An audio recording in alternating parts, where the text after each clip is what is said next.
A lot of people wonder about the Eastern European news. Hmm. How's political correctness in Romania? I wouldn't say non-existent, but still pretty marginal. Maybe slightly less marginal than it was 10 years ago, but not by much. I mean, even the so-called Progressive Party, right, part of the Renew Europe, USR, yeah, sure, they polled slightly higher than they expected, but the vast majority of their officials are still generic Romanians, and generic Romanians are just not politically correct. I mean, the worst thing that you were able to see over the last several years in terms of political correctness, I guess it was a particular MP who wanted the so-called statement of not being a rapist. The incident non violator that actually happened. I don't recall that. Yes, I even have a sample of it, of how it looks. I'll send it over to you so you can use it. But before initiating that particular policy, that particular MP was expelled from the Progressive Party. It was considered way too extreme by their standards. So I guess we're still fine in that respect. What if you're like an average Joe? Is there any opinion that you could have, or a joke that you could say, which could lead you to getting fired? To getting fired? I guess it depends on where you work. At least in Eastern Europe, in general, not just in Romania, our work culture is not unified, as opposed to the United States and most of Western Europe, although not all. Portugal is in Western Europe, and it mostly resembles Romania rather than France or Germany, God forbid. Anyway. It does depend on where you work. So if you work on a multinational corporation such as Amazon or Microsoft or whatever, I guess most of the rules that most of your audience would be accustomed with probably do apply here as well. But if you work on a middle income company, which is sometimes a subcontractor for the big ones, sometimes not, those tend to have their own management rules, and very rarely they are the case that they adopt hook, line and sinker the full statement of rules that usually comes from Western companies. However, there are a few things that probably would get you fired. I guess making jokes about the Holocaust would probably get you into some trouble. Maybe not necessarily fired, but if it goes... Suspension. It really does depend on how many people hear it. If you remember, most of the countries in Southern Europe, Italy, Romania, Spain, in most of their laws, they have these things of exceptions if it creates a public scandal. So, for instance, in Italy, incest is illegal only if it creates a public scandal. If it doesn't, then it's absolutely okay. Same thing with politically incorrect jokes in Romania. If you make a joke about the Holocaust amongst colleagues that also share the humor of it, then probably nothing's gonna happen. If you do it on Facebook and 10 people see it, again, probably nothing's gonna happen. If it goes viral? But if it goes viral, probably something's gonna happen. We've actually seen a very recent case with this. Octavian Bjoza, one of the survivors of the communist gulags, and an honorary secretary of state, whatever, with the communist memory from the institute, got fired recently by the prime minister for a remark about, well, it wasn't about the Holocaust actually, it was making a comparison between the atrocities committed by communist regimes and the ones by National Socialist Germany. And it wasn't even a one that disparaged the Holocaust or whatever, but it was, in his view, a slightly untoward remark in the opinion of the Prime Minister. But to my pleasant surprise, that created the opposite scandal. The civil society be like, no, you actually have to reinstate that guy. And even if you disagree with what he says, he's such a huge symbol that no, you can't cancel him just because of that. And actually we might have a shift of the government. The prime minister might be a different one next month because of this. And it's a testament of how weird the Romanian people are. You know, we tolerated a lot of extreme stuff from the Ceausescu regime. Nobody cared. But he wanted to move a Hungarian priest that nobody really liked anyway.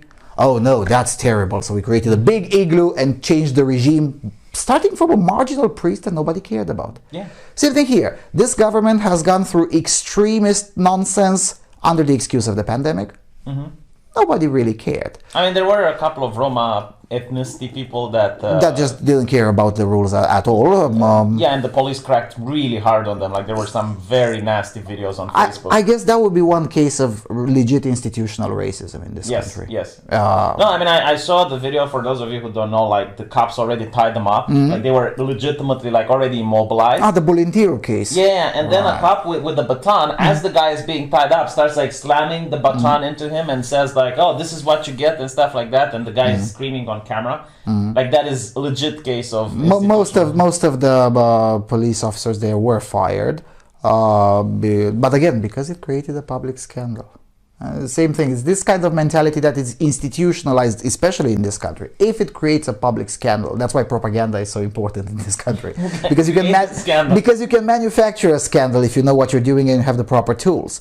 But then again, in terms of political correctness in general on the streets, or again, okay, let's mostly not talk about jokes. Like, is there any political mainstream stances which you would not be able to have? Like, for example, someone being Gina Corano in Romania. What is Gina Corano? Okay, so Gina Corano is a woman that works at Disney. The lady that was fired from Disney now works for Ben Shapiro? Is that one? Yeah. Okay, yeah. Right, What did she say? She said that in order for Jewish people to be attacked by soldiers and to be sent into the death camps, first there was a process of dehumanization where children on the streets and other German citizens would think it's okay to attack them.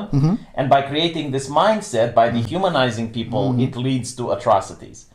Which in itself is not a wrong statement. What she probably forgot is that generic anti-Semitism had been a thing not just in Germany, all over Europe. In Poland as well, yeah. Poland, what is today Ukraine, Greater Romania and whatnot. I mean, admittedly, the level of tolerance towards Jews was increasing as you would go eastwards, but that's because bigger Jewish communities were towards Eastern Europe rather than the West.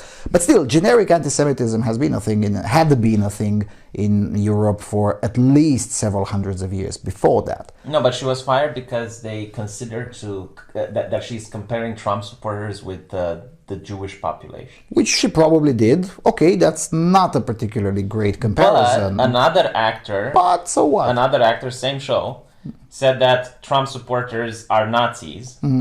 And he didn't get fired. I guess that's absolutely okay, right? Yeah, and Disney is a feminist company that wants women in positions of power to speak their mind. Disney is not a feminist company. Disney is just a company that wants to make money. I mean, it's the same company that was publicly thanking the CCP for lending their gulags for their great videos and whatever. So it's very difficult to say that a certain company has overall a set of values just because they I'm using their own language, rules against them. Right. They're the ones that constantly claim it's like, yes, we're a feminist company, yes, we're progressive.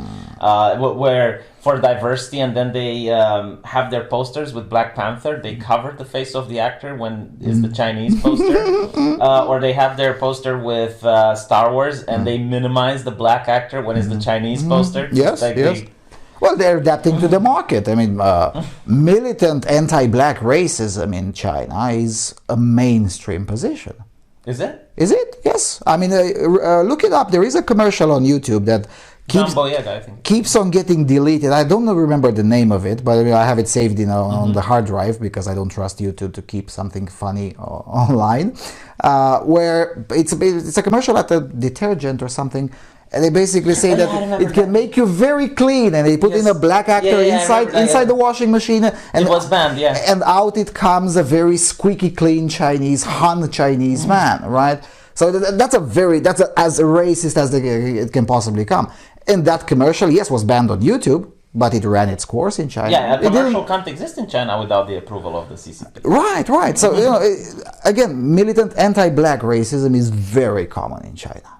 And China will then lecture the United States about systemic racism. Of course. And they do that because they know it works. They're basically using our rules against us. Yeah, pragmatic points of view. Yeah. Because if you call China a country that is institutionally racist, at best they will ignore the criticism, or at worst they'll say yes. So, okay, bison. And that's it. And they can do that because again, it's a more general feature. In Asia, no one really cares about these things. And it's not just China. It's also, South Korea. Nobody really knows what's happening in North Korea, but it's South Korea, it's Thailand, it's Japan. People are very direct. Yeah, that's what I keep telling my audience. It's like the only way anti-racism works is if people genuinely don't want to be racist. Mm-hmm. It's like trying to shame people who eat meat for eating meat. They'll be like, okay, yeah, I eat meat, you know? I mean, only a vegan who doesn't want to be viewed as a person eating meat will be ashamed if you say, hey, I saw you eating a burger the other day. And you're shaming him in the vegan community and you're outing him because he's... But like, if you go, I don't know, in just like a random family household, it's like, yeah, I saw the father eating meat the other day. Okay, yeah. Okay, so... Well, yeah, but with racism, there is... nowadays, you really have two extremes, right? We have in China where they tolerate indeed something that maybe shouldn't necessarily be censored, but come on, really? On 1.4 billion national TV get very militant racist commercials? Okay, that's a bit too far, even by my standards. And on the other hand, you have Western Europe and big portions of North America where even, Chris Rock's jokes from 25 years ago are now absolutely haram. Oh, do you know what happened with a journalist from the New York Times that got cancelled recently? Like left-leaning person? Again? Because there's been quite a few New York Times contributors. I don't call them journalists because they're not, but... I think they're political activists. Some of them are. Operatives. No, political apparatchiks. Some of them are pretty NPCs, so you wouldn't call them necessarily operatives. This guy goes on a school trip. And one of the school kids there asks him, it's like, hey, do you think it's okay that one of our colleagues got fired for saying the N-word? And the journalist tries to understand the situation. So he wants further clarification. He says, did she say the N-word like in a rap lyric or was she quoting someone? But he didn't say the N-word. He actually used the word. Oh, right. So he then got fired or had to resign. No, he said in public, quoting someone else, a word that rings with digger. Come on, really? Yeah, no, that's stupid. I mean, that's really stupid. I mean, we're at Dr. Seuss level of cancellations. Right. I mean, you haven't been to the United States, but you should. And go to places like, I don't know, Atlanta, which is very deeply black. And ask the same question. Would it be okay for someone random to be fired for uttering the word that rhymes with digger? And they'll say, are you insane? No, I mean, we have more important things to do, like earning money. But I'm making the argument that rap musicians should be defending the right to say it. Because here's why it's their bread and butter, or at least used to be. Go to any famous... I know it sounds ridiculous, but hear me out. Go to any famous rap musician and look at the people in the audience. It looks like a KKK rally over there. Oftentimes. Okay? So if you're going to make the idea that if you sing the lyrics, if you're just singing the lyrics, it can get you fired and have your life ruined, then you're creating the idea that the song is dangerous and I should not let my kids listen to it, not because of what's being said there or anything like that, but because they might sing it on a TikTok video that goes viral, and years later they can get fired, like it happened to that girl who got admitted to a university because a colleague of hers held on to a rap lyric that she sung for 2 years, tinkered with it, sent it to the New York Times, and then got her expelled from the university. Yeah, but these things happen. I mean, in the past it used to be the evangelicals who used to pull crap like this. Now it's the progressive evangelicals, I guess. The piety warriors. Right, because it's the same religious sentiment. And now they have the technology to be more effective. Or at least to appear more effective, right? Because it's not really more effective. I mean, these kinds of things of concerned citizens letters being sent to universities and what, the evangelicals would pull that crap as well. Yeah, but they had a bin at the university and they would just be like, okay. Yes, but you would be surprised how little times the bin was used, because at the times there was that organization called the Moral Majority, which was neither moral nor representing any majority, but it was a militant evangelical organization. Now there is the equivalent of it is called the Feminist Majority, which is again neither feminist nor a majority, and those organizations were huge pressure groups. And from the opinion of universities, we're risking a huge PR scandal if we don't at least pretend to take seriously this particular concerned citizen letter.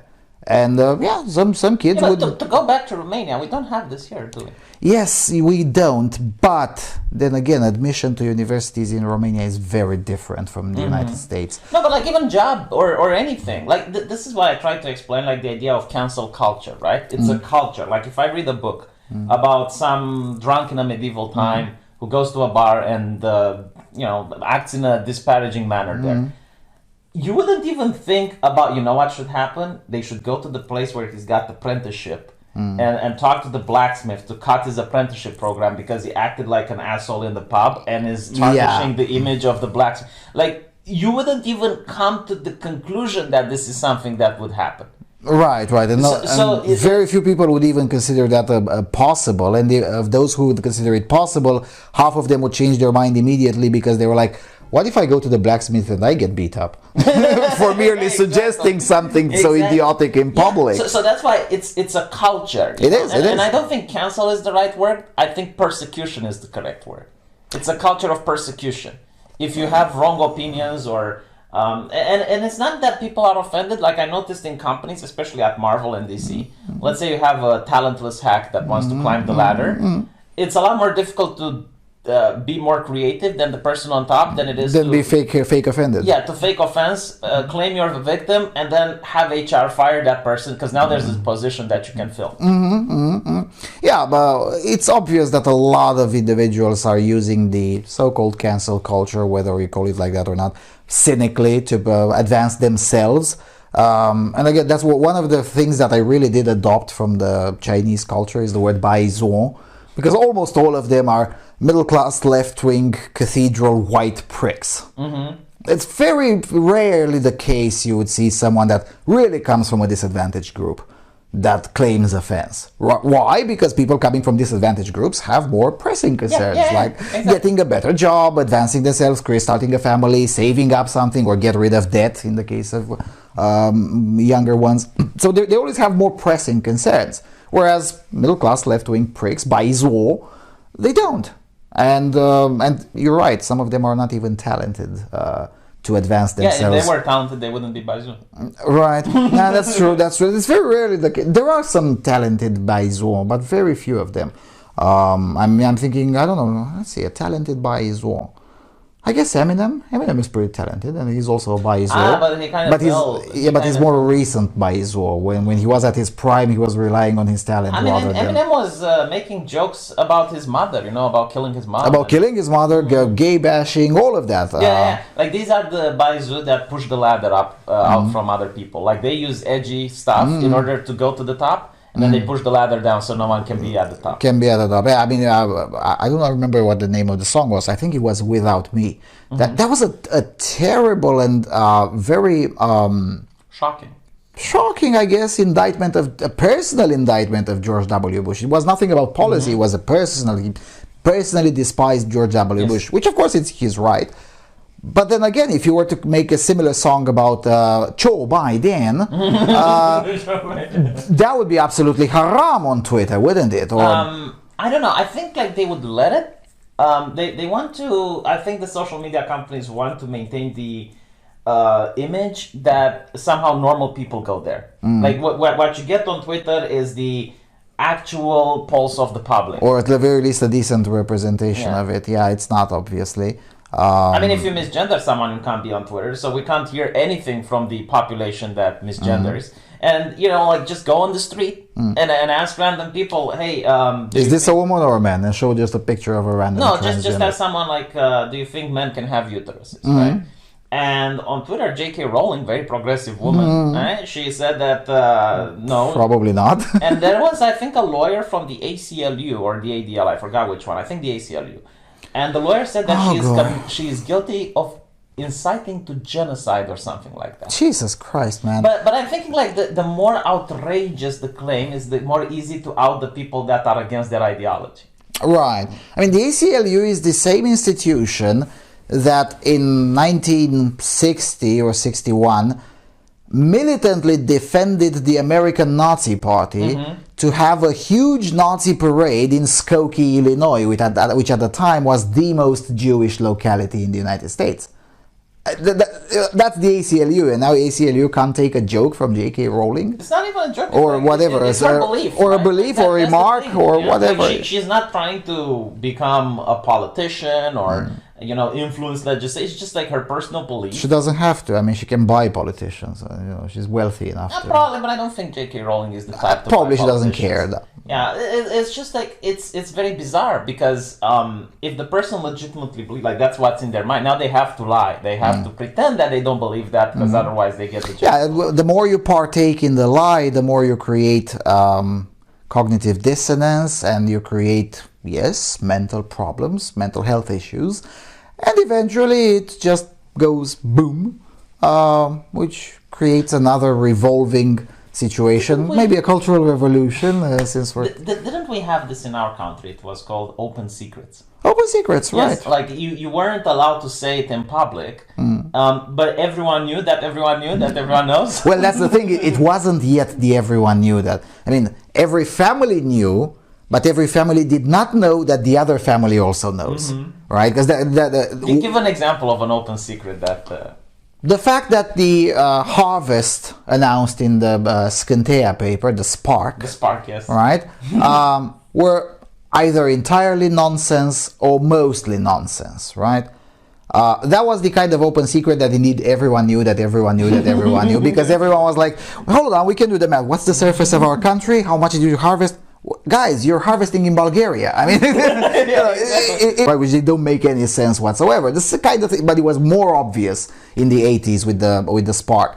So that was the kind of open secret that everyone knows. However, everyone knew, but there were also others that were a little bit more complicated. For instance, kinda everyone suspected that the deep state is no longer really a fan of the regime, and if enough of us contest it in public, it'll probably be toppled down pretty easily.